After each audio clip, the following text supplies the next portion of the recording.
Quand tu vas déclarer tes revenus, eh bien, automatiquement, on va te proposer l'abattement des 10%. Voilà, donc ce qui paraît, ce qui est le plus simple. Parfois, ce qui n'est pas forcément le plus pertinent, et donc il peut être plus opportun de se déclarer ce qu'on appelle aux frais réels. C'est-à-dire que soit je déclare plus de frais et ça représente plus de 10% de mes revenus, et dans ce cas-là, je vais me déclarer aux frais réels. Là, encore une fois, ça va être une simulation que je vais faire sur ImpôGouv pour voir ce qui me paraît le plus pertinent, le plus intéressant pour moi, en sachant qu'en plus, on a l'avantage, c'est que chaque année, je peux changer. Soit je suis aux 10% cette année, puis l'année prochaine, je peux me mettre aux frais réels, je fais ce que je veux. C'est l'État qui nous accorde cette réduction de 10% pour couvrir les dépenses qui sont liées à nos déplacements professionnels. Oui. Je vais de ma maison jusque chez moi.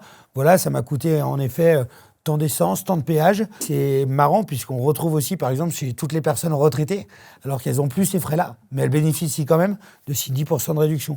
Là où Jérémy a raison, c'est qu'à partir du moment où je fais beaucoup de kilomètres, où j'engage beaucoup de frais professionnels, c'est souvent plus intéressant de passer en frais réels, puisque l'enveloppe, elle est supérieure aux 10%. Bien sûr.